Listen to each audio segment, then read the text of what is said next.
আসসালামু আলাইকুম। আজকে আপনাদের সাথে একটা ভিডিও শেয়ার করব, যেটা কিছুদিন পূর্বে আমার সাথে ঘটছে, আমার পরিবারের সাথে ঘটছে। তো ভিডিওটি আগে দেখুন আপনারা।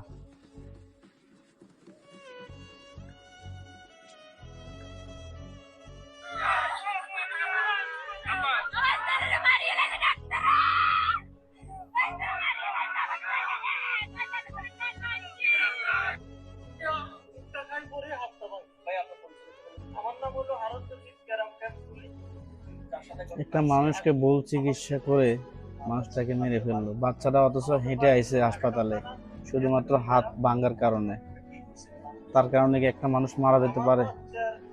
হাত ভাঙে গেছে ক্ষেত্রে যাওয়ার পরে পরে এখানে আমি 100 টাকা নিয়ে আসছি এখানে কোথায় ডাক্তার সাহেবের কাছে পরে উনি বলছে যে আমিও পাচ্ছি পরে আমার হাসপাতাল কোন দিকে আছে কি হয়েছে কয় এরা তো অপারেশন করিয়ে লাগলো এখন অপারেশন থিয়েটারে লিখতে আছে আমার অপলাই তো বাপ বাপ বলে দিচ্ছে আরাম আমার ভাইয়া আমার নানা এদেরকে বলে বলে স্বীকৃতি দিতে আছে খুবই স্বীকৃতি আছে যে এরা বলছে যে না সমস্যা না এরা আইলে আইও না আমরা সমস্যা নেই ওরা ভিতরে ঢুকে 2টার দিকে ঢুকেছে বলে ভিতরে আমরা আইসি ওরা 3টে 3:30 আইসি আর আমরা যে ভিতরে ভিতরে বাইর করে 2টা 3টা 4টা 5টা পরে 5টার দিকে আসরের আজান দিছে আসরের নামাজ পড়তে ডাক্তার বাড়িছে বাড়ি করতেছে তখনও কিছু বলে না বলতেছে না আমরা বার করে গেলাম একটু পরে অনেকে এক দিলে নাকি এক দিলে আমরা বাচ্চারা বাইর করি হ্যাঁ ডাক্তার বাপে এরকমই মানে ব্যাকুল হয়ে গেছে যে ডাক্তারের নামটা কিন্তু মনে নাই। ওনার একমাত্র একটা ছেলে ছিল, আর কোনো ছেলে নেই।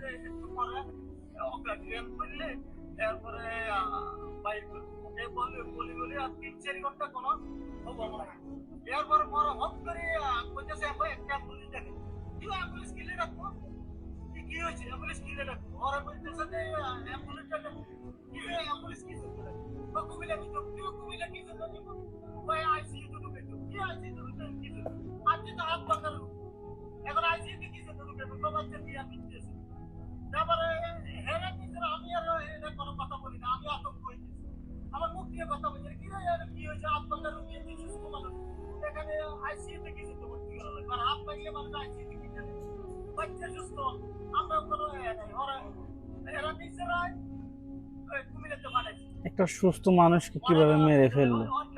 ওনার একটা মাত্র ছেলে, ভুল চিকিৎসার কারণে মেরে ফেললো। মারার পরে ওনারা দেখতেছে যে কোনো আর গতি নাই, তারপরে কুমিল্লা হাসপাতালে পাঠাই দিচ্ছে, অর্থাৎ বাঁচার জন্য। ওরা ওরা কত ধরনের, কত বড় কসাই!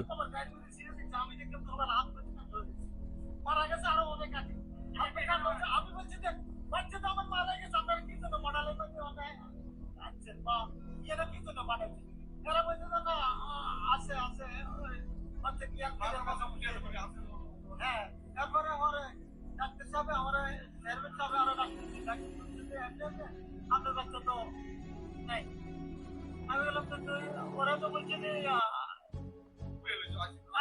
আমি এর ভর্তি করে ফেলাইছি তুলেছে ফেলাই মানে এনে আমরা তো বলতেছেন যে নাই বাইরে তো আমরা করতে পারবো না আমরা পাচ্ছি না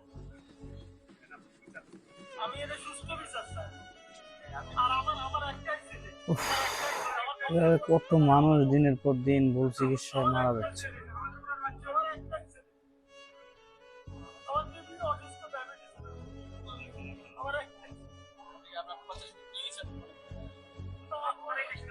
আমার বাচ্চারা তারা মার্ডার করতে পারে গেলে চিকিৎসা দিয়ে মারা গেছে চিকিৎসা দিয়ে আমার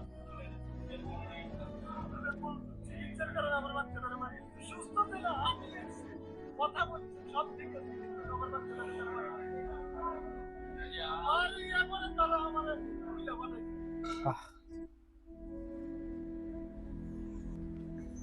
আপনারা তো ভিডিওটা পুরোপুরি দেখলেন। আমি আপনাদের কাছে প্রশ্ন করতে চাই যে একটা মানুষ যে কিনা পা দিয়ে হেঁটে যাওয়ার ফলে ওনার কিভাবে মৃত্যু হতে পারে? যদি মানুষের চিকিৎসা না থাকে, আপনারা অন্য জায়গায় চিকিৎসা করতে পাঠিয়ে দিবেন, ট্রান্সফার করবেন। এই কারণে কি আপনারা ভুল চিকিৎসা করে একটা মানুষের প্রাণ নিয়ে নিবেন? আপনাদের কি লাইসেন্স দেওয়া হয়েছে? একটা বাচ্চা পা ভাঙা নিয়ে আসছে, বড় কোনো ইনজুরি না। আমরা জানি কি পা ভাঙা, হাত ভাঙা এগুলার চিকিৎসা আছে। তার কারণে কি মানে মৃত্যু হবে? এটা কি কখনো মানে ভাবা যায়? কখনো ভাবা যায়? একটা মা, একটা বাবা কত কষ্ট করে তার সন্তানটাকে মানুষ করে, বড় করে। আর আপনারা একটা ভুল চিকিৎসা, একটা ভুল ইনজেকশনের কারণে এই প্রাণটা আপনারা নিয়ে নিলেন। এই দায়টা কে নিবে? আপনারা তো ভিডিওটা দেখলেন। আমি আপনাদের কাছে বিচার চাই এবং বাংলাদেশ সরকারের কাছে বিচার চাই, অতি দ্রুত এই ডাক্তার নামে কসাইদেরকে গ্রেপ্তার করা হোক।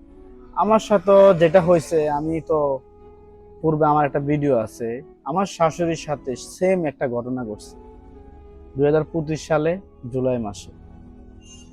আমার শাশুড়ি তখন ছিল প্রচন্ড পরিমাণ পেট ব্যথা। ওনাকে একবার নিয়ে যাওয়া হয়েছে, চেক আপ করে বলতেছে যে ওনার কোনো সমস্যা নেই, বাড়িতে নিয়ে যান। যাওয়ার ফলে ওনার ব্যথাটা তীব্র বেড়ে গেল।